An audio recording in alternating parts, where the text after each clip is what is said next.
welcome back to CivilNet's live program about the tensions and escalating violence on the line of contact and on the international borders between Armenia and Azerbaijan.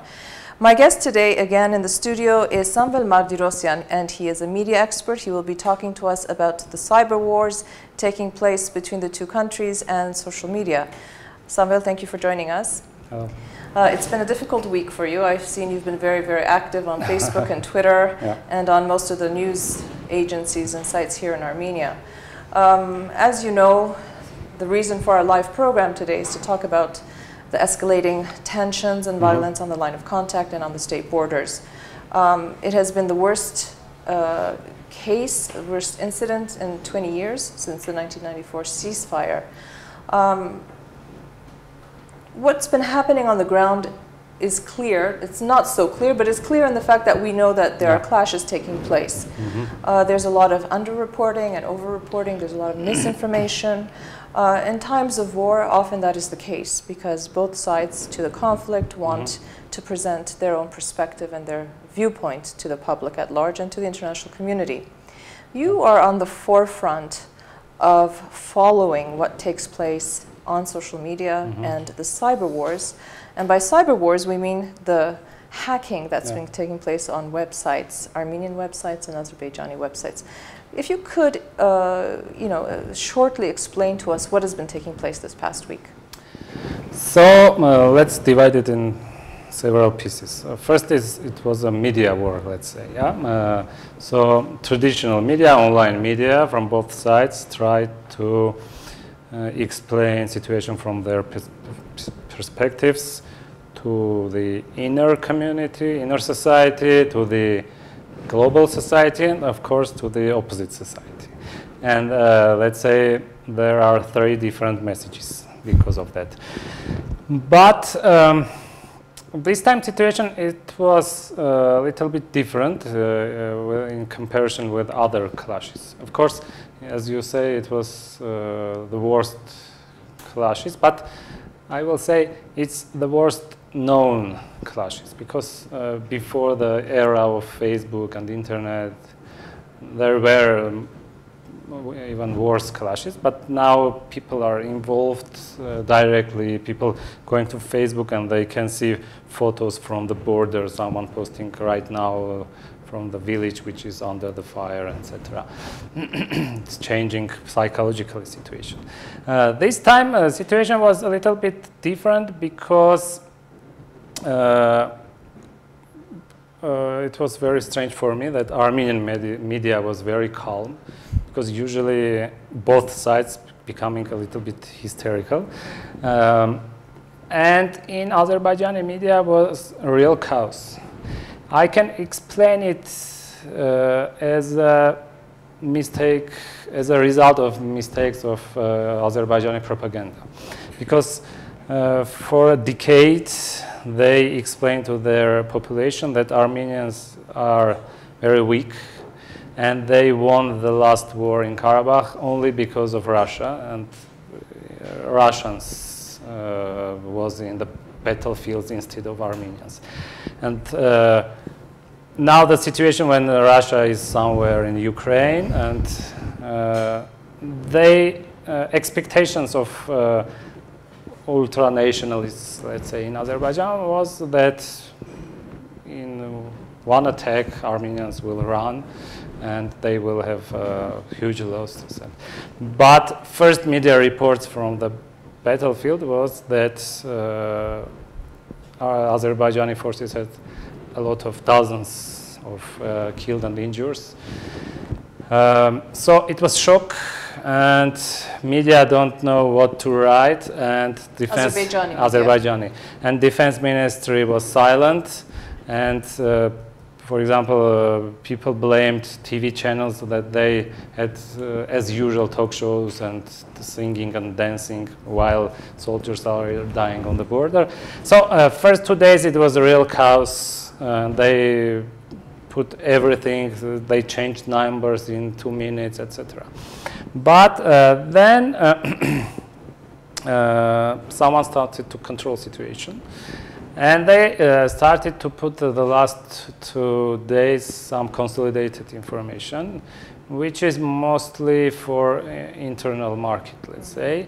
Now in Azerbaijan, they're trying to explain to their population that Armenians lost about more than 100 soldiers, because this will let their army stop this conflict, local conflict, with a face saving. So they have situation when they can show to their population that they won this little war. Samvel, I mean, obviously, as Armenian media, as a media specialist, we follow the news that's coming out of Azerbaijan as best we can. I'm sure they follow the news taking place in Armenia. I was reading somewhere today that some pundits in Azerbaijan, because of course Azerbaijan says it's the Armenian side who tried to infiltrate, who tried this attempt at incursion onto Azerbaijani military posts, that it was Armenia who violated the ceasefire regime, and of course the Armenian side says the opposite. But some Azerbaijani pundits were saying, well, how come we have so many more losses? It's usually the attacking side that has more losses. So there is so there is cross-information, but how is that helping the truth come to the surface? It's very hard to say, because if it would be really attack as in the war, of course attacking side usually have more losses. But if it is attacks of sabotage forces, who never knows who will lose. But one thing I can say that Armenian army shows some equipment which was lost by Azeri soldiers. Azerbaijani defense minister never show anything. So we can make some decision that. Talk to me, if you will, please, about the hacking war that took place. It often takes place, during important dates, during the Armenian genocide commemoration on April 24, Sumgait, pogroms. How was it? Was it different this time? It was not so different. Of course, hacking war. We have a situation when hacking attacks between Armenia and Azerbaijan going on daily basis. Usually more active are Azerbaijani hackers. But if something changing in offline world, of course, it's causing some increasing of hacking attacks in virtual world. This time, of course, there were attacks from both sides on websites. Usually, it's innocent sites for like kindergarten website, etc. Just things that are easy to hack easy to show that it's a site of enemy. It doesn't matter which site it is. But also were attacks on media. So Armenians hacked one Azerbaijani media. Hacking.az, right? Hacking, yeah. And from both sides there were so-called DDoS attacks, which are kind of hacking attacks when a website is not hacked, but server is so under such a pressure that the site doesn't work.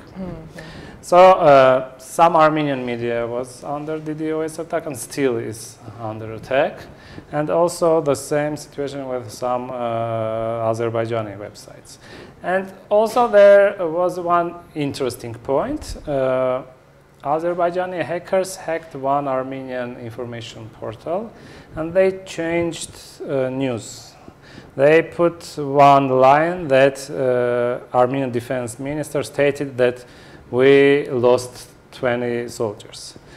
And then this news was used by Azerbaijani media to spread information that Armenians that is coming from this casualties. Armenian news agency, and it's their news, so it must be right. Yeah. How impactful or how influential or how important are these hacking wars that take place? I mean, what purpose does it serve?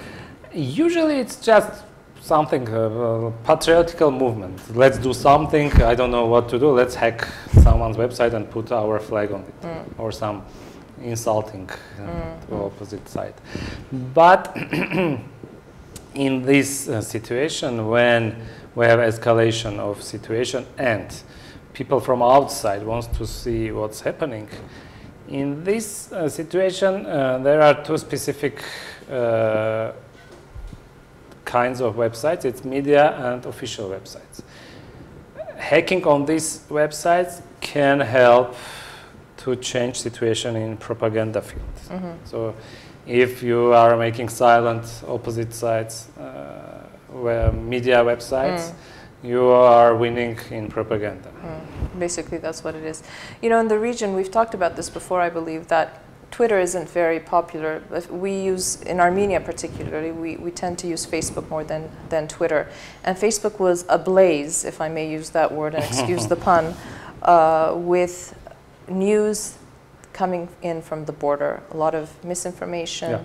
And I presume the same for Azerbaijan. Again, there's propaganda war taking place. Interesting to me is how was Twitter responding? How were Twitter users responding? Armenian Twitter users, because we don't have that many. One point about Facebook, this time it was interesting, some new case that a lot of other Azerbaijani fake users were created with Armenian names, and they in one moment started to spread information among Armenians that, for example, my brother just called from the border and we have 10 killed from our side, or our villages is empty, etc. Yeah, and they tried to spread panic among Armenians. So it was interesting case. What about Twitter? Twitter is not popular both in Armenia and Azerbaijan, and mostly there are more, let's say, reflecting people sitting in Twitter.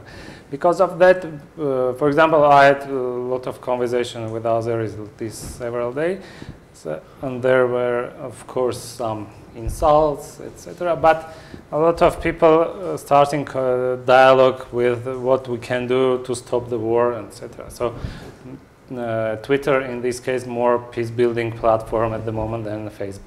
Well, that's a positive thing, I suppose.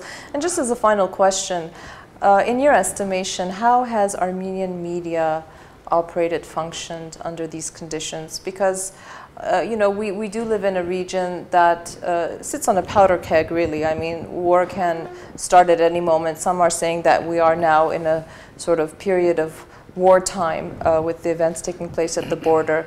How has Armenian media been operating, working, functioning, reporting? Yeah, you know, it was very interesting to see that how in one day situation is changed. Because usually Armenian media is terrible in general. Of course, there are exceptions.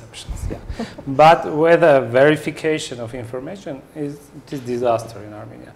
They can take some status from Facebook from unknown source, which just registered 2 days ago, and publish it as a news without any comment, just pure this status, with a scandal, etc., with the headlines. But these days situations changed positively. So journalists community, they started to check information, to verify for each other, etc. So it was good experience to see that they can work. Yeah, sure. I know that here at CivilNet we've been extremely cautious in what we report, how we report it. We need to make sure that, you know, sometimes we have double confirmation before we report anything. Because obviously, in times like this, in any country, in any society, to create a level of hysteria certainly doesn't help the situation diffuse. So I'm glad to hear that, in your estimation, things are progressing. We have a learning curve yet to go, but hopefully we will start getting better at it. Yep, I hope so. Okay. Well, thank you very much, Samvel, for taking the time to talk to us. I'd like to remind our viewers who are watching us live right now that my guest was Samvel Martirosyan. He's a media expert. Also, to keep watching, our next interview is with Ardak Beklaryan. He is the assistant to the Prime Minister of Nagorno-Karabakh, Arayik Harutyunyan. He did a Skype interview with CivilNet's Terenik Malkhasyan. Also, this evening, later on this evening, please watch for our special report in English about the events of the last week. Keep watching CivilNet.